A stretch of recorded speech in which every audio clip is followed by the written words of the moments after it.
RR का ये season खत्म लग रहा है। मैं स्टैट्स के साथ एक्सप्लेन करता हूं कि आरआर गलत कहां पे जा रहा है। आरआर के एक बॉलर को सिर्फ राइटी बैट्समैन के सामने बॉल डालना आता है, लेफ्टी को बॉल नहीं डाल पाता है। उसको भी स्टैट्स के साथ एक्सप्लेन करता हूं। आरआर के फैंस को इस आईपीएल से पहले चाहिए था कि जसवाल उनका कैप्टन हो, उसका एक ग्लिम्स मिल गया, थोड़ा उस पर बात करेंगे। और लास्ट रियान पराग ने दिल्ली के अगेंस्ट एक फैसला लिया था, डिसीजन लिया था, जिसपे बहुत लोगों ने सवाल उठाया। वो डिसीजन तब भी मैंने बैक किया था और कल के मैच पे तो प्रूव हो ही गया कि क्यों रियान का डिसीजन बहुत सही था लास्ट मैच पे। उस पर बात करते। लेकिन क्या हो गया आरआर को, हर टाइम पे शुरू पे अच्छा करते हैं, फिर सेकंड हाफ में आके यही चलता रहता है। अगर आप देखोगे, मैं पहले भी कह चुका हूं, इनके जो बॉलिंग पे रोटेशन है, ऐसा लगता है कि ब्रेंडन मैकुलम कोच है और इंग्लैंड का टेस्ट सीरीज चल रहा है, कि हर टाइम पे कोई नया बॉलर। पहले ब्रिजेश और तुषार पे शफल था, उसके बाद रोज, अभी रोज पुंजा और बिश्नोई में शफल, कभी पुंजा कभी बिश्नोई, कभी पुंजा कभी बिश्नोई। कल बर्गर बाहर हुआ तो कोई नया पावर प्ले बॉलर लिया ही नहीं। शानका है इस टीम में जो बॉलिंग नहीं करे, जो नंबर 8 पे बैटिंग करने के लिए शानका को रखा गया है। क्यों है हेटमेर और एक सीजन इतना खराब? तो कुल मिला के आरआर में इतना लूप होल्स निकल के आया अभी कि आरआर कुछ कर नहीं सकते इधर से। और मैं थोड़ा एक्सप्लेन करूंगा कि आगे के मैचेस उनके किनके साथ है और मुझे क्यों लगता है कि आरआर का नया डूब चुका है। थोड़ा स्टेट्स देखो आप। आरआर एक टाइम पे इस आईपीएल का बेस्ट बॉलिंग यूनिट था। अप्रैल 24 तक आरआर के बॉलर्स ने 52 विकेट्स लिया था। इकोनॉमी था 8.76। विकेट पे, एवरेज पे, स्ट्राइक रेट पे, हर जगह नंबर 1 था। 8.76 की इकोनॉमी से 52 विकेट्स लिया था अप्रैल 24 तक। अप्रैल 24 की बात से सिर्फ 16 विकेट लिया। इकोनॉमी 11.44, जो 10th रैंकिंग में है। सीधा रैंकिंग 1 से रैंकिंग 10 पे आ गए इनकी बॉलिंग। और बात इधर ही खत्म नहीं होता है। आप सिर्फ एक चीज देखो, बिश्नोई और नंद्रेबर्गर ने फर्स्ट हाफ में 19 विकेट्स लिया था। पिछले 4 मैच पे दोनों ने मिला के 13.3 ओवर्स डाला है, 194 रन दिया दोनों ने मिलके। पिछले 4 मैच पे 13.3 ओवर्स पे बिश्नोई और बर्गर ने मिलके 194 रन दिया और सिर्फ 1 विकेट लिया है। पहले 7 मैच पे आरआर के बॉलर्स ने पावर प्ले में 19 विकेट्स लिया है और पिछले 4 मैच पे सिर्फ 2 विकेट लिया है। 12.75 का इकोनॉमी। इधर भी पावर प्ले बॉलिंग पे भी नंबर 10 पे आ चुके आरआर। इस स्टेट्स, जो भी स्टेट्स मैंने एक्सप्लेन किया, उससे क्या समझ में आ रहा है कि आरआर का बॉलिंग यूनिट बहुत खराब हो चुका है, फॉर्म डीपो है। और सिर्फ फॉर्म की बात ही नहीं है, ये बात है वेन्यू का। राजस्थान ने शुरू किया था अपना कैंपेन गुवाहाटी में, जहां पे back to back black soil pitch में मैच हो रहा था। 3 मैच गुवाहाटी में जीते ये लोग और गुवाहाटी का एवरेज स्कोर है 172, मतलब 185 190 के आसपास आप मान के चल सकते हो। जैसे ही जयपुर में आए, तीनों मैच हारे और जयपुर में एवरेज स्कोर है 226। इससे क्या पता लगता है कि आरआर के बॉलर्स, जहां पे जिस कंडीशन पे बॉलर्स को थोड़ा बहुत एक्स्ट्रा बाउंस मिलता है, स्पिनर्स के लिए थोड़ा बहुत बॉल ग्रिप होता है, होल्ड होता है, उधर अच्छा करते हैं। जैसे फ्लैट ट्रिक पे आते हैं, इनके बॉलर्स काम ही नहीं करते। मैं थोड़ा एग्जांपल के साथ और समझाता हूं आपको। आरआर ने कहा खेला इस सीजन, एक एलएसजी वाला मैच था जहां पे उन्होंने 159 डिफेंड किया। 1 सेकेंड एक नाम पे जिस दिन बॉल शुरू में स्विंग हो रहा था, बॉल होल्ड हो रहा था, स्पिनर्स को टर्न मिला था, उधर अच्छा किया है। ईडन गार्डन में दोपहर का मैच था केकेआर के अगेंस्ट, जहां पे 155 डिफेंड नहीं कर पाया, लेकिन बहुत क्लोज मैच था। एक टाइम पर लग रहा था कि आरआर वो मैच जीतने वाला है। 1 सेकेंड बॉलर्स ने अच्छा किया, कहां पे, जहां पे बॉल टर्न हो रहा था, ग्रिप हो रहा था। ठीक है, बाकी फ्लैट ट्रैक पे कोई भी मैच उठा लो, जयपुर में, हैदराबाद में, वो मैच हारे। एक मैच जो पंजाब के साथ जीते, वो बैटिंग की वजह से जीते, बॉलिंग की वजह से नहीं, जो चेस करते हुए जीते। तो कुल मिला के मैं ये कहने की कोशिश करूं, इनके बॉलिंग यूनिट फ्लैट ट्रैक पे अच्छा बिल्कुल नहीं कर सकता है। और मेरा प्रॉब्लम इधर ही है। जब नंद्रेबर्गर को अपने बाहर किया कि नहीं, ये लास्ट 2-3 मैच में थोड़ा एक्सपेंसिव रहा है, तो पावर प्ले बॉलर किसको लिया आपने? आपके पास सुशांत मिश्रा है, लाइक टू लाइक रिप्लेसमेंट। ठीक है, चलो इतना एक्स्ट्रा बाउंस नहीं मिलता, लेकिन लेफ्टी शुरू में बॉल करते हैं। आपके पास युद्धवीर सिंह है, जो जिनके पास एक्स्ट्रा हाइट है, थोड़ा बहुत सीम मूवमेंट उसको भी मिलता है हार्ड लेंथ से, आप उनको भी खिला सकते थे। आपके पास एक जोफ्रा आर्चर रह गया था कल के दिन, न्यू बॉल बॉलर, तो आप कहां से विकेट लोगे? मेरा फर्स्ट सवाल है। ठीक है, और आगे जाके जो आरआर के मैच होंगे ना, वो आरआर के लिए और डिफिकल्ट होगा। थोड़ा इस पे बात करता हूं। ठीक है, ब्रिजेश शर्मा क्यों खेल रहे इस टीम में, थोड़ा कोई मुझे एक्सप्लेन कर सकता है क्या? मैं पहले मैच से नहीं, ईडन गार्डन वाला जो मैच था उधर से कह रहा हूं, ब्रिजेश शर्मा को लेफ्टी बैट्समैन के सामने बॉलिंग डालना नहीं आता। वो मैच मैं भूल नहीं सकता हूं जहां पे उसने रिंकू को सिर्फ डाउन द लेग बॉलिंग किया, रिंकू को कुछ करने की जरूरत ही नहीं था।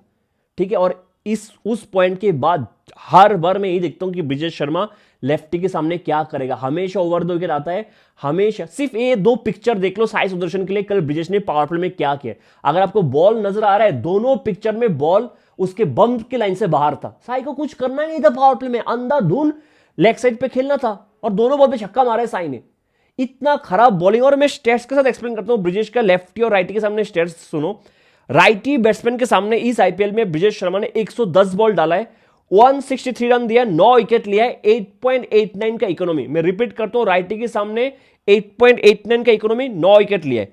लेफ्टी के सामने 51 बॉल्स डाला इस सीजन में आईपीएल में ब्रिजेश शर्मा, 98 रन दिया है, 1 विकेट नहीं लिया है, 11.53 का इकोनॉमी।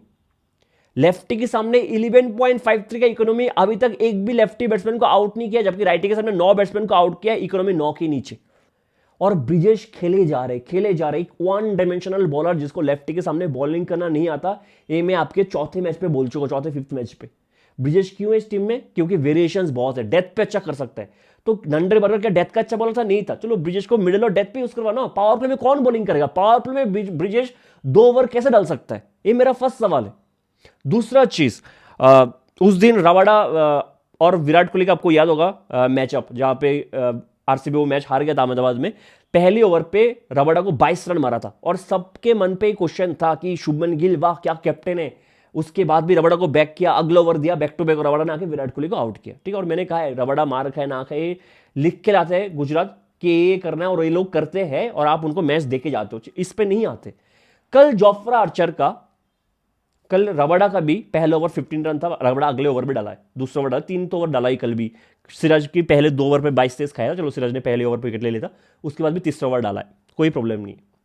रबाडा का कल फर्स्ट ओवर 15 रन का, सेकंड ओवर भी डालता है, 3 ओवर लग जाते हैं। जोफ्रा आर्चर कल के मैच पे पहला ओवर 18 रन देता है, उसके बाद उसका अगला ओवर आता है 5th ओवर में, व्हाई नॉट 3rd ओवर? अरे कूल डाउन हो रहा है, काम डाउन करो, गुस्सा आ गया। अरे 5th ओवर तक बॉल में अगर थोड़ा बहुत भी स्विंग मिल रहा है वो भी नहीं मिलेगा आर्चर को। आपके पास बर्गर नहीं है तो न्यू बॉल बॉलर है कौन आपके पास? मुझे तो एक कैप्टनसी फ्लॉग है, कूल डाउन वुल डाउन क्या होता है? 22 रन खा के रबाडा आके सेकंड ओवर डालता है विराट कोहली के सामने, विकेट लेके जाता है। 5th ओवर तक क्या बचा रह जाता है? आर्चर पहली ओवर डालने के बाद तीसरा ओवर क्यों नहीं डाला? आप क्या करते हैं? आपके पास ऑप्शन क्या है कि नहीं आर्चर ने पहला ओवर खराब डाल दिया, किसी और को दे देता हूं? ऑप्शन क्या है? Brijesh Sharma, terrible captaincy. और जो कॉन्फिडेंस था जयसवाल का टॉस पे, इरफान पठान ने कहा है कि टॉस पे वो नर्वस लग रहा है, डिसीजन सही है बॉलिंग का, पहले बॉलिंग का, लेकिन लग रहा है नर्वस है पहली बार। मतलब आई डोंट नो, मैं पहली मैच पे किसी की कैप्टनसी पे सवाल नहीं उठाना चाहूंगा, लेकिन मुझे बिल्कुल पसंद नहीं आया कि आपका best bowler power play new ball के साथ वो 1 ओवर डाले फर्स्ट ओवर, उसके बाद क्योंकि 18 रन दे दिया, जहां पे थोड़ा वाइड में रन आ गया, नो बॉल पर रन आ गया, तो आप कह रहे हो कि नहीं तू रुक जा, जब पूरा बॉल टर्न वन नहीं होगा, शाइन वन चला जाएगा, तब तू 5th ओवर डालने आ जाना, जब दोनों बैट्समैन सेट हो गया है। ठीक है, तो ये मेरे समझ से बाहर है। और आरआर के बारे में और एक चीज कहना चाहूंगा, बैटिंग के एंट्री पॉइंट्स। उस दिन जब दिल्ली के साथ मैच था, मैंने प्रीव्यू पे भी कहा था कि फेरेरा को कुलदीप के सामने मत लाओ, और आरआर ने किया भी था। और बहुत लोगों ने सवाल उठाया था जब दिल्ली वो जब आरआर वो मैच हार गया था कि नहीं रियान ने गलत किया है, फेरेरा को ऊपर वैसे शायद और एक्स्ट्रा 20-30 रन बनाना चाहता फेरेरा, क्यों किया है? मैंने एक चीज, एक पॉइंट फेरेरा का India versus south Africa T20 series जो हुआ था पिछले साल, उसमें किया था कि फेरेरा को mystery spin, wrist spin, chinaman खेलना बिल्कुल नहीं आता है। ठीक है, और हर ओपोनेंट फेरेरा के लिए वो डेथ पे 1 ओवर 2 ओवर बचा के रखेगा अपना बेस्ट स्पिनर का, जो रिस्ट स्पिनर हो गया, फिर चाइनामैन हो गया, फिर मिस्ट्री स्पिनर हो गया। ठीक है, अपने पिछले मैच पे एक किया था। कल के दिन ऑलरेडी राशिद का पता लग रहा है राशिद फॉर्म में है ना, फुल रिदम में है, आपने फेरेरा को राशिद के सामने भेज दो। क्या किया फेरेरा ने? मेरा पॉइंट बिल्कुल, हर कोई बैट्समैन गुगली को पढ़ नहीं पाता है, लेग स्पिन समझ के गुगली खेलने आता है और आउट हो जाता है। ध्रुव जुरल कल गुगली को पढ़ नहीं पाया, लेग स्पिन के लिए लेट कट करने गया, गुगली पे बोल्ड हो गया। मतलब मोस्टली ये होता है ना कि आप एज ए लेग स्पिनर आते हो, गुगली आपका डिसेप्शन होता है, गुगली आपको समझ में नहीं आता है। फेरेरा उल्टा है, उसको लेग स्पिन समझ में, लेग स्पिन को गुगली खेल गया, बाकी लोग गुगली को लेग स्पिन खेलते हैं, फेरेरा लेग स्पिन को गुगली खेल रहा है। अगर आपने देखा होगा, बाहर का बोलो अंदर खेल गया कि गुगली आने वाला है, प्री डिसाइडेड तब पूरा कि रशीद तो मेरे को गुगली डालेगा। ठीक है, कल शनका क्यों ऊपर नहीं आया बैटिंग करने? क्यों? वो भी तो राइटी बैट्समैन ही है ना, शनका लेफ्टी तो नहीं है। अगर आपको शुभम दुबे को ऊपर नहीं भेजना चाहिए तो समझ से बाहर है। वो डिसीजन आपका सही था फेरेरा को नीचे भेजने का। अगर शाना का आके एक पार्टनरशिप बिल्ड करता, इस मैच पे फेरेरा बाद में पेसर को मार के कुछ भी कर सकता था। हालांकि पार्टनरशिप कुछ भी बिल्ड हुआ ही नहीं, मैच हार भी जाते, फिर भी मतलब गलत है जो भी आरआर कर रहे हैं, बहुत सारे लूप होल्स है। ठीक है, फ्लैट ट्रैक पे उनका बॉलिंग बिल्कुल फंस चुका है। Over dependent on A 15-year-old kid, ठीक है। बैटिंग के एंट्री पॉइंट हमेशा गलत होता है। हेटमेयर 13 का एवरेज 113 के स्ट्राइकर से बैटिंग कर रहा है। रवि सिंह इतना अच्छा परफॉर्मेंस के साथ आया है डोमेस्टिक में, आपने बहुत पैसा खर्च भी किया रवि सिंह के ऊपर, मैंने मुझे एग्जैक्टली अमाउंट याद नहीं है, आप उसको एक मैच पे मौका नहीं दे रहे हो। सुशांत मिश्रा आपका खेल नहीं रहा है, जबकि आपका one of the best power पे bowler Burger out of form है, आपने बाहर भी किया, तो सुशांत मिश्रा क्यों नहीं खेलेगा, मेरे सवाल मतलब मेरे समझ से बाहर है, ठीक है। और आगे जाके मैचेस सुनो आरआर के किसके साथ है और कहां पे है।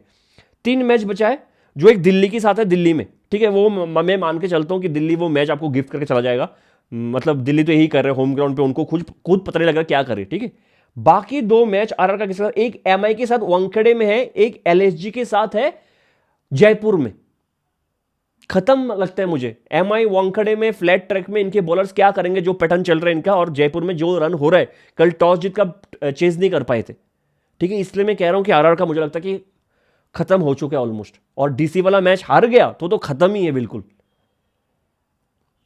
इधर से आरआर क्या कर सकता है, मेरे समझ से बाहर है, कुछ नहीं कर सकता मुझे ऐसा लगता है। अच्छा क्रिकेट खेलेगा तो ठीक है, वही वैभव सूर्यवंशी बहुत अच्छा कर गया तो ठीक है। और जायसवाल का भी मैंने पहले भी कहा एक बार और एक बार कह देता हूं, T20 टीम में जगह नहीं बनेगा, इंडिया की T20 टीम में जायसवाल का जगह नहीं बनेगा इतने आसानी से, बिल्कुल नहीं बनेगा, ऐसा मुझे लगता है। क्योंकि जिस फॉर्म में प्रियांश आर्या, जिस फॉर्म में वैभव सूर्यवंशी, जिस फॉर्म में अभिषेक शर्मा है, ईशान किशन है, संजू सैमसन है, कहाँ पे जगह बनाएगा जायसवाल, ठीक है। एक बेटर चीज़ का उम्मीद था जायसवाल से, एक बेटर स्टार्ट अच्छा था सीजन के हाफ में, मतलब इनका जब ड्रॉप स्टार्ट होना चला हुआ था ना ग्राफ, एक ही बार में बॉलिंग बैटिंग फील्डिंग हेटमेयर तो इजी कैसे भी छोड़ रहे, सब एक ही चीज़ में होता है। और मुझे लगता है कि ये जो जयपुर में इन्होंने डिसाइड किया, इससे बेटर था 6 में जब गुवाहाटी 7 में जब गुवाहाटी पे खेल लेते, एटलीस्ट 5 आप जीत जाते उधर, ठीक है।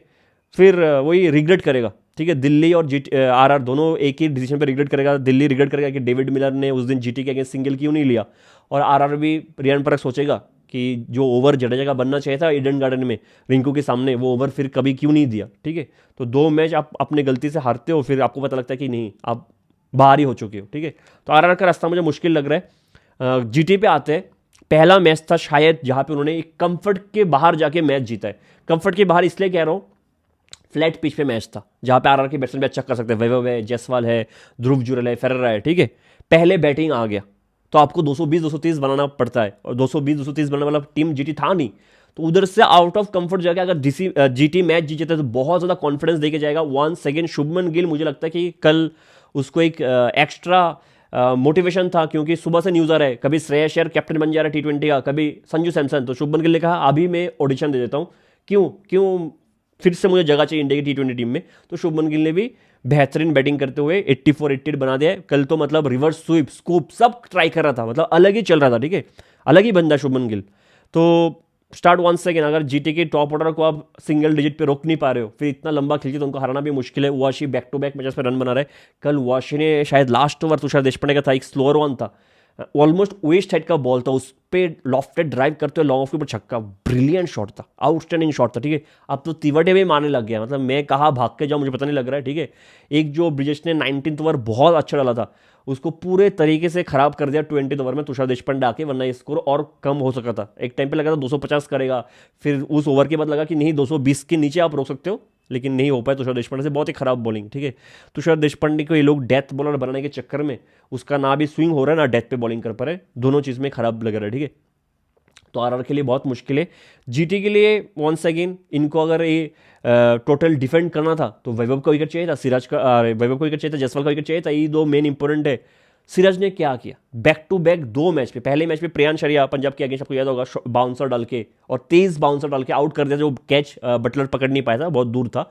कल सेम बॉल डालते हैं, 146.6 का स्पीड था if I am not wrong, मतलब ऑलमोस्ट 147 की स्पीड से बाउंसर वैभव को उधर वो आउट हो जाता है बॉडी लाइन पे, फिर 152 की स्पीड से रवाडा आके शॉर्ट बॉल डालता है जायसवाल को, उधर वो आउट हो जाता है। फिर हेटमेयर भी स्लोअर शॉर्ट बॉल पे पुल करते हुए आउट, तीनों लेफ्टी बैट्समैन टॉप ऑर्डर में तीनों पुल करते हुए आउट। खत्म है इधर से मैच, क्योंकि टॉस पे गिल ने कहा था कि प्रसिद्ध वापस आ रहा है, और प्रसिद्ध वापस आ जाएगा धीरे धीरे, ठीक है, उसमें कुछ बात नहीं है उसका, क्योंकि लेंथ शॉर्ट लेंथ तो उस हिसाब से बॉलिंग कर नहीं पा रहा था, तो उसको ब्रेक दिया गया था। लेकिन जैसे पता लगा कि नहीं जडेजा ने बहुत अच्छा किया, इनफैक्ट पुंजा ने बहुत अच्छा किया, रन रेट उधर थोड़ा कम हुआ है, तो जीटी भी एक साई लेके आया था एज एन इम्पैक्ट, लेकिन ज़रूरी नहीं पड़ा, जैसे राशिद आया मैच खत्म था उधर ही, ठीक है। तो जीटी के लिए तो सब पॉजिटिव है यार, जो कुछ वीकनेस चल रहा था मिडिल ऑर्डर पे रन नहीं बनाना, वाशी आ गए, होल्डर के आने से तो ये बॉलिंग यूनिट और सॉलिड हो गए, ठीक है। होल्डर शायद अभी तक विकेट लिस्ट गया ही नहीं जहाँ पे बॉलिंग किया होल्डर ने, ठीक है। बैट से अभी तक खोल के आया नहीं, जिस दिन आएगा पता लगेगा कि कैसा बैटिंग कर सकता है। और जीटी ने पहले पहले मैच पे ड्रॉप करके क्या गलती की है, वरना जीटी आज आराम से अभी भी टॉप 2 में है या 1 में, 2 में है, आराम से टॉप 1 में होता अगर होल्डर पहले मैच से खेल रहा होता तो, ठीक है। तिवारी रन बना रहा है, ठीक है। शाहरुख इस टीम में नहीं है, निशांत सिद्धू अच्छा प्लेयर है, अरशद खान बैटिंग कर सकता है, अभी तक इनका बैटिंग ठीक से आया नहीं है। तो जीटी तो मुझे लगता है फाइनल गुजरात में, अहमदाबाद में, ठीक है। मतलब शुभमन गिल कैप्टन बन जाए, चांसेस तो बहुत है जिस हिसाब से अभी ये टीम खेल रहा है और जिस हिसाब से फाइनल रखा गया है। आप बाकी टीम डरना पड़ेगा अभी थोड़ा, ठीक है। जीटी के लिए रास्ता आसान है, ठीक है। क्यों आसान है? 2 मैच अहमदाबाद पे खेलेंगे और किसके साथ? एक एसआरएच एक सीएसके, दोनों को ब्लैक सोयल पिच देगा, आप लिख के रख लो, दोनों को ब्लैक सोयल पिच मिलेगा। और ये जो मैं कह रहा हूं आप लिख के रख लो, एसआरएच वर्सेस जीटी वाला मैच इतना इंपॉर्टेंट मैच होगा। मैं किस लिए कह रहा हूं, अगर वो मैच एसआरएच हार गया, अगर एसआरएच उसके बाद फाइनल में भी जाता है, फाइनल भी हारेगा। आप ये चीज लिख के रख लो, अगर एसआरएच वर्सेस जीटी वाले मैच पे एसआरएच हार गया तो एसआरएच फाइनल पे अगर चला भी गया, फाइनल हार जाएगा। बहुत हद तक वो उस मैच पे डिपेंड करेगा एसआरएच का ये पूरा आईपीएल कैसे जाएगा। अगर उस दिन ब्लैक सोयल पिच पे एसआरएच अच्छा क्रिकेट खेलता है, स्पेशली अगर बैटिंग पहले आ गया और थोड़ा मैच्योर क्रिकेट खेल के मैच को निकल सकता है, बहुत चांस है कि एसआरएच फाइनल तक जाएगा भी और हो सकता है जीत भी जाए अहमदाबाद में, ठीक है। वो मैच बहुत हद तक डिपेंड करेगा एसआरएच इससे कंडीशन पे कैसे खुद को एडॉप्ट कर सकता है, ठीक है। ह्यूज मैच मेरे हिसाब से इस कॉन्टेक्स्ट में, ठीक है। और सीएसके आएगा फिर से ब्लैक सोयल पिच, तो आसान, जीटी के लिए थोड़ा चीज आसान लग रहा है। एक मैच उनका है ईडन गार्डन में केकेआर के अगेंस्ट, और केकेआर तो स्पिन ट्रैक देगा और जीटी के पास भी अच्छे स्पिनर्स है, साई है, मानव है, राशिद खान है, वॉशी बॉलिंग कर सकता है। तो जीटी के तीनों मैचेस मुझे थोड़ा आसान लग रहा है, पूरा एसआरएच के ऊपर डिपेंड है एसआरएच क्या करता है, ठीक है। इन कंपेरिजन विद आरआर के तीनों मैचेस, 2 मैचेस तो मुझे बहुत टफ लग रहा है, जो दोनों फ्लैट ट्रैक में खेलेंगे उनके बॉलर्स के हिसाब से मैं बोल रहा हूँ, ठीक है। रियान परख का भी वापस आना बनता है, क्योंकि हेटमेयर का जैसा बैटिंग फॉर्म है बहुत खराब, बैक टू बैक 2 सीजन कैसे इतना खराब निकल रहे हेटमेयर, पूरा एक साल उसका इतना अच्छा गया था कोई भी और फ्रेंचाइज क्रिकेट में वेस्ट इंडीज़ के लिए। हालांकि वो नंबर 3 पे कर रहा था मिडिल ओवर्स पे आके, यही एक प्रॉब्लम रहता है। ध्रुव जुरल नंबर 5 पे अच्छा नहीं करता, हेटमेयर 5-4 पे अच्छा नहीं करता, तो 2 में से किसी एक को आप कर सकते हो। तो आपको लगता है कि हेटमेयर पावर हिटर है तो उसको नीचे करता हूँ, तो उसका भी फॉर्म गया। अब देख लो, मुझे लग रहा है कि आरआर फंस गया इधर से, ठीक है। आज 2 मैच है, एक सीएसके वर्सेस एलएसजी, दूसरा एमआई वर्सेस आरसीबी। दोनों जगह कल बारिश हुआ है बहुत, ठीक है। अगर कोई भी एक मैच बारिश की वजह से नहीं होता, बहुत लॉस होगा, ठीक है। स्पेशली सीएसके के लिए और आरसीबी एमआई के लिए तो क्या ही लॉस है, ठीक है। लॉस तो ज़्यादा नहीं है, आरसीबी के लिए थोड़ा फिर भी लॉस हो सकता है, ठीक है। दोनों मैचेस होना चाहिए मेरे हिसाब से, मज़ा आएगा। सीएसके वर्सेस एलएसजी मैच की मैंने बात करते हैं, टॉस जीत के पहले फील्डिंग करना ही पड़ेगा। अंडर कवर रहा है कल पूरा दिन, और दोपहर की पिच पे चेन्नई को, अगर जीटी वाला मैच आपको याद है, इससे पहले भी बहुत बार चेन्नई फंसा है दोपहर के मैच को, उनको थोड़ा पिच समझ में नहीं आता है। दिल्ली का शायद, दिल्ली के अगेंस्ट एक मैच था पिछले साल दोपहर को, वो भी फंस गया था। तो चेन्नई का पहले बैटिंग ना आए दोपहर की पिच पे तो वही बेटर है, over on top of the under cover रहेगा तो शामी, प्रिंस यादव, मोहसिन खेलेगा तो मोहसिन, उनके सामने आप फेस नहीं करना चाहोगे।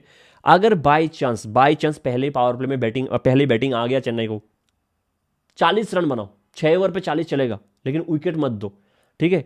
प्लेइंग 12 में मुझे कुछ चेंजेस मुझे नजर नहीं आ रहा है सीएसके, ज़्यादा से ज़्यादा उर्विल पटेल की जगह सरफराज खान, जो हो नहीं रहा है। उर्विल पटेल के लिए एक सिंपल मैसेज देना चाहिए उनकी मैनेजमेंट को कि हम चाहते तो 30 बॉल्स खेल के आ, 30 बॉल्स के बाद हम देखेंगे तेरा स्ट्राइक रेट क्या है, लेकिन तू 30 बॉल्स खेल के आ। ये मेरा फर्स्ट मैसेज रहेगा उर्विल पटेल को, क्योंकि बहुत ज़्यादा ब्लाइंड स्लोइंग कर रहा है। और उर्विल पटेल का आना पावर प्ले में, इसका मतलब है 1 विकेट गिर गया, और उर्विल पटेल का आना ऐसा लगता है कि 2 विकेट गिर गए, उसके बाद अगर और 1 विकेट गिर गया, 3 विकेट, लिख के रख लो चेन्नई का, ठीक है। तो उर्विल पटेल के लिए मेरा तो ये मैसेज रहेगा कि 30 बॉल मैं तुझे देता हूँ, 30 बॉल के बाद देखते हैं स्ट्राइक रेट क्या होता है तेरा, ठीक है। तो 30 बॉल खेल क्या, क्योंकि है बॉटम हैंड में इतना पावर है, कुछ भी कर सकता है वो बंदा, अगर थोड़ा मेंटली थोड़ा बहुत अपने आप को मैच्योर बना ले, ठीक है। बाकी अगर मैं देखूं, मिचेल मार्श और निकोलस पुरन का विकेट सबसे इंपॉर्टेंट रहेगा। मिचेल मार्श का मैंने पिछले मैच में कहा है, क्या किया है, सिर्फ फ्रंट फुट पे मारा आरसीबी, सिर्फ फ्रंट फुट पे 2 पुल पे छक्का मारा है, और दोनों पुल, रोहित शर्मा भी शायद इस सीजन में फ्रंट फुट पे पुल पे छक्का नहीं मारा है, दोनों पुल फ्रंट फुट पे मार दिए। तो मिचेल मार्श को बैक फुट पे पुश करना पड़ेगा। कौन है वो बॉलर?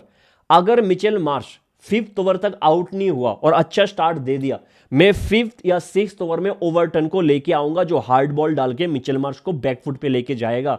मैं चाहता हूं मिचेल मार्श को आप बैकफुट पे पुश करो, इन केस अगर वो टिक गया 5th ओवर तक, अकील हुसैन, अंशुल कंबोज, मुकेश चौधरी को खेल गया अच्छा, तो मैं ओवरटर्न को एक ओवर तो कम से कम दूंगा मिचेल मार्श के सामने सामने पावर प्ले में। अंशुल कंबोज भी वो चीज़ कर सकता है हार्ड बॉल डाल के, लेकिन शुरू का जो ओवर डालता है वो ज़्यादा short of the good length और लेंथ से सीम मूवमेंट होने की कोशिश करते हैं, तो शायद बैकफुट पे पुश नहीं करेगा मिचेल मार्श को। ठीक है, देखते हैं मुकेश चौधरी उनके सामने क्या करते हैं। निकोलस पुरन के लिए वंस अगेन स्लोअर बाउंसर उसका एक वीकनेस है, हम हमेशा once again over Anshul Kamboj इस चीज़ को एक्सप्लोर कर सकते हैं। इनफैक्ट मुकेश चौधरी भी हमने देखा है कि पावर प्ले में आजकल ऑफ कटर जो लास्ट ओवर होता है पावर प्ले में उसमें वो ऑफ कटर स्लोअर डाल रहे हैं, तो निकोलस पुरन को विकेट। निकोलस पुरन चाइनामैन को ज़्यादा खास खेलता नहीं है, ठीक है, तो निकोलस पुरन और मार्च का अगर विकेट ले लोगे तो मुझे लगता है कि मैच आपके हिसाब से चलेगा, आप फिर गेम को कंट्रोल कर सकते हो। अकील हुसैन को बिल्कुल मैं बाहर नहीं कर रहा हूँ, मैंने पहले भी स्टैट्स के साथ एक्सप्लेन किया है कि लोग कितना भी बोल दे मैचअप के बेसिस पे एलएसजी के सामने बाहर कर दो, एसआरएच के सामने बाहर कर दो, जहाँ पे टॉप ऑर्डर में लेफ्टी बैट्समैन है, मैं बाहर नहीं करूंगा और मैं आज भी स्टार्ट अकील हुसैन से करूंगा, एक ओवर कम से कम दूंगा। ठीक है, ऐसे भी कौन ओपनिंग करेगा, जॉश इंग्लिश आएगा, जॉश इंग्लिश कुलकर्णी दोनों राइटी बैट्समैन है, एक ओवर तो कम से कम दूंगा ही दूंगा। अगर निकोलस पुरन आता है ठीक है, एक ओवर रोक के रखूंगा, लेकिन मैं अकील हुसैन को टीम से बाहर बिल्कुल नहीं करूंगा। उसके होने से सीएसके का बॉलिंग यूनिट अलग लगता है और नूर का परफॉर्मेंस बहुत बेटर हो जाता है। ठीक है, और कुछ तो मुझे चेंजेस बाकी नजर नहीं आ रहे सीएसके में। एलएसजी क्या कर सकता है, एलएसजी कुछ नहीं कर सकता। ठीक है, एलएसजी क्या कर सकता है, एलएसजी को खुद को नहीं पता होगा, आके करेंगे जो करना है। जॉश इंग्लिश और मोहसिन फिट है कि नहीं मुझे अभी तक नहीं पता। ठीक है, मैं तो चाहता हूँ मार्करम ओपनिंग करे, जो बेटर है मार्करम ओपनिंग करे, फिर अगर जॉश इंग्लिश खेल रहे तो 4 या 5 पे बैटिंग करे, वो बेटर है आपके लिए। ठीक है, शहबाज को अगर थोड़ा ऊपर भेजोगे वो बेटर है आपके लिए, लेकिन आज मत ही करो। मैं तो चाहता हूँ आज आप जो जैसा आप कर रहे थे मार्करम को 5 पे भेजो, है ना, चाहे तो प्रिंस यादव को रेस्ट दे दो, जो आप खराब कर रहे थे इतने दिन तक वो खराब करो आज भी। एक आखिरी रिक्वेस्ट है, बैक टू बैक 2 मैच में खराब करके जो आपसे इतना ज़्यादा, मतलब थोड़ा रेस्ट दे दो यार प्रिंस यादव को, इतना खेल चुका है वो, अभी इंडिया के लिए खेलना है, अभी तो इसको इंजरी मत करो, है ना, थोड़ा बहुत रेस्ट दे दो 2 मैच के लिए, क्या ही करेगा वो पर्पल कैप जीते। विराट कोहली का विकेट ले लिया, इतना अच्छा कर दिया, ठीक है, अभी प्रिंस यादव के बारे में सब बात करेंगे, थोड़ा रेस्ट दे दो मुझे लगता है। बाकी ये मैच टॉस जीतो, फील्डिंग लो, मार्च को आउट करो, निकोलस पुरन को आउट करो, मैच आपका है मुझे ऐसा लगता है। और शुरू में सीएसके विकेट देना एफर्ट नहीं कर सकता, 40 रन बिना विकेट का बेटर रहेगा, या फिर मैक्स टू मैक्स एक विकेट। ठीक है, मैक्स टू मैक्स एक विकेट, बाकी और कुछ नहीं है इस मैच पे बात करने के लिए। बहुत इंपॉर्टेंट मैच है सीएसके के लिए, तो आप चाहोगे कि सीएसके जीते। दूसरे एक मैच है आरसीबी वर्सेस एमआई। ठीक है, वंस अगेन अगर पहले बॉलिंग आ गया आरसीबी का तो हेजल और भूवी कच्चा चबा जाएगा मुंबई की बॉलिंग यूनिट, बैटिंग यूनिट को। ठीक है, अगर आ गया पहले बॉलिंग, ठीक है, तो वंस अगेन मुंबई भी चाहेगा टॉस जीत के पहले फील्डिंग करे, आरसीबी भी यही चाहेगा। आरसीबी अगर आज प्लेइंग 12 में कोई चेंज नहीं करता, आज अगर जितेश बाहर नहीं होता, आज अगर शेपर्ड बाहर नहीं होता, इसका मतलब चेंज कभी नहीं होगा। अंटिल अनलेस आप टूर्नामेंट पे बाहर हो गए हो, आखिरी मैच से पहले ही बाहर हो चुके हो, आपको पता लग गया कि नहीं हो गया हमारा टूर्नामेंट, फिर जाके चेंज होगा, वरना मुझे नहीं लगता आज चेंज, अगर चेंज होना चाहिए कुछ प्लेइंग 12 में तो आज ही होना चाहिए, आज नहीं तो कभी नहीं। ठीक है, ये बात आप लिख के रख लो। ठीक है, आरसीबी के लिए एक ही चीज़ है, वो लोग बेसिक क्रिकेट खेलेंगे, आरसीबी इतना सोचेगा नहीं। ठीक है, आरसीबी का क्या है, ऐसा नहीं है कोई पावर प्ले बॉलिंग में खराब कर रहा है, कोई मिडिल पे खराब कर रहा है, फिर डेथ पे बॉलिंग खराब कर रहा है, फिर बैट्समैन टॉप ऑर्डर पे चल नहीं रहा है, या फिर मिडिल पे चल नहीं रहा है, ऐसा कुछ सिंगल प्रॉब्लम नहीं है, इंडिविजुअल परफॉर्मेंस नहीं आ रहा है। ठीक है, तो उस हिसाब से आरसीबी बेसिक से अपना हिलेगा नहीं। ठीक है, वो जो कर रहा है वही करते जाएगा। एमआई को क्या करना चाहिए, एमआई को विराट कोहली, पाडिक्कल, रजत पाटीदार, ये 3 विकेट जल्दी चाहिए। कि कौन लेगा 3 विकेट, आई डाउट। ठीक है, तो बुमराह मैं शुरू ही पहला ओवर बुमराह से स्टार्ट करूंगा, चाहे बोल्ट खेले, कॉर्बिन बुश खेले, जो खेले, दीपक चार खेले, फर्क नहीं पड़ता, मैं पहला ओवर बुमराह को दूंगा। मैं क्यों बोल रहा हूं, अगर पहला ओवर अच्छा जाता है मैं और एक ओवर दूंगा, और मैं चाहूंगा 3 ओवर बुमराह पावर प्ले में डाले। अंटिल अनलेस पहला ओवर बहुत खराब गया 17-18 रन तो ठीक है, वरना 3 ओवर बुमराह का मैं पावर प्ले में देखना चाहूंगा। मुझे विराट कोहली, देवदत्त पडिक्कल दोनों का विकेट पावर प्ले में चाहिए। अगर एमआई को जितना है तो फिर रजत पाटीदार को भी आउट करना पड़ेगा। ठीक है, अल्लाह गजनफर बुमराह अच्छा रोल प्ले करेगा, कॉर्बिन बॉश का बॉलिंग से यूज बेटर हो सकता है। ठीक है, ये पता ही नहीं लग रहा कि किसी टीम को इतना अंडर यूटिलाइज किया है बहुत सारे टैलेंट्स को, मैं आप समझ से बाहर है मेरे। ठीक है, कॉर्बिन बॉश का बॉलिंग, इस बॉलिंग का यूज बेटर होना चाहिए। ठीक है, बाकी ये 3 विकेट आप जल्दी नहीं लोगे तो मैच जीतना बहुत मुश्किल है, क्योंकि टॉप ऑर्डर में अगर रिकल्टन का विकेट आ जाएगा, रोहित शर्मा का विकेट आ जाएगा, फिर एक फेज आता है जहाँ पे ना सूर्या रन बनाता, ना तिलक रन बनाता है। ठीक है, एक उलझेक्स फॉर्म में जहाँ जो टॉप ऑर्डर में आकर अच्छा किया था उसको आप फिर नंबर 5-6 में पुश कर रहे हो, तो गड़बड़ तो है। ठीक है, तो विराट का विकेट, रजत का विकेट, देवदत्त पटेल का विकेट चाहिए होगा। मैं उम्मीद करता हूँ कि अच्छा करे मुंबई। मैं इसलिए कह रहा हूँ क्योंकि अगर आरसीबी आज हार गया ना, फिर मज़ा आएगा इस टूर्नामेंट में, मैं ऑनेस्टली कह रहा हूँ, बहुत मज़ा आने वाला है। फिर जो लड़ाई होगा, देखो केकेआर ना ऊपर से नीचे से ऊपर आ जाए। ठीक है, जिस हिसाब से केकेआर खेल रहे, पूरा का पूरा पॉइंट टेबल खोल जाएगा, और आखिरी के मैचेस में इतना मज़ा आएगा, सब एक दूसरे के साथ खेलेंगे। और आरसीबी का अगर आप देखोगे उसके बाद किसके साथ मैच है, एक एसआरएच के साथ मैच है हैदराबाद में, if I am not wrong. ठीक है, हैदराबाद में एक मैच है, और किसके साथ मैच है, एक पंजाब के साथ मैच है। धर्मशाला में, पंजाब के साथ धर्मशाला में है मैच, शायद धर्मशाला में है एक मैच, यस धर्मशाला में एक मैच है शायद पंजाब के साथ एक मैच, एसएच के साथ एक मैच, वो दोनों भी बहुत टफ फाइट देंगे क्योंकि सबको, तीनों टीम को टॉप 1 टॉप 2 में फिनिश करने का मौका है। तो वो दो मैचेस आरसीबी के लिए केक वॉक तो बिल्कुल नहीं होगा, आसान बिल्कुल नहीं होगा, एक प्रेशर रहेगा। और अगर आज एमआई हरा देता है वो प्रेशर इंक्रीज होगा अगले मैच पे। केकेआर की स्पिन क्या कर सकता है हमें नहीं पता है, ठीक है, मान भी लेते हैं केकेआर वाला मैच आराम से जीत जाएगा आरसीबी। आज अगर मुंबई हराता है ऐसा जो पंजाब वाला मैच फंस सकता है आरसीबी के लिए, तो ठीक है, तो बहुत इंपॉर्टेंट है कि आज दोनों मैच हो। मिलते हैं अगले वीडियो में, तब तक के लिए जय हिंद।